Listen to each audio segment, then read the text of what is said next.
The next area of signaling I'm going to talk about is signaling in the spade suit. This is an area that nobody's really utilizing right now, and the reason is we take most of our signaling methods from bridge, where you don't need to signal about your trump holding. But if we look back at how whist players played in the 1700s, which is a game that's much closer to spades, trump signaling was really critical simply because either side could have the majority of trumps. The method I've devised here is pretty simple. Let's say the opponents are on lead. Remember, we use attitude signals when we are on lead. When the opponents are on lead, you can use either suit preference signals like I've covered in one of my other videos, or you can use this method of trump signaling, which is really good too. Let's say West leads the ace of diamonds. North is going to become what's called the advancer, and his partner becomes what's called the responder. So in this case, North has a very nice spade holding and he wants to communicate that to his partner. He simply plays the highest card he can, which is the 9 of diamonds here, and South will become what's called the responder. Let's look at how this works.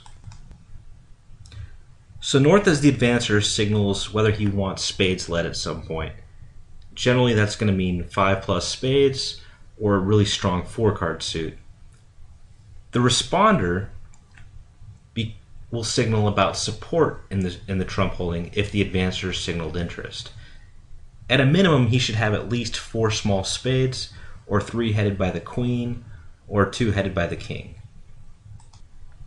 So since his partner signaled that he has a nice trump holding, he should signal about his support.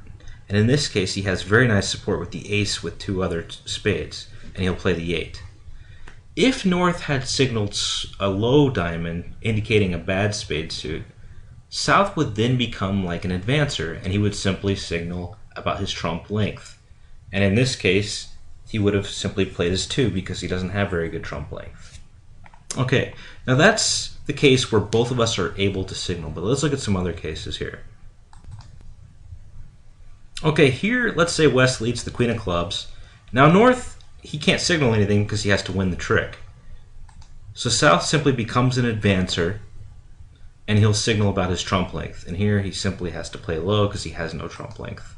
Later on, when the opponents lead again, at North's earliest opportunity, he should signal about his trump length. And then South will be able to tell him about his support. Okay, let's look at another type of situation here. Okay, this time West leads the queen of clubs. North is able to signal because he can't win the trick. So he plays his 9 to show that he has good spades here. South has to win the trick, so he can't respond. But as the play continues, let's say South leads another club. Let's say East decides to lead a diamond for some reason.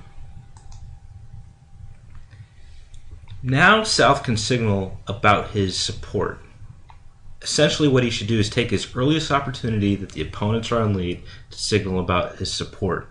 And here he can show that with the 8 of diamonds.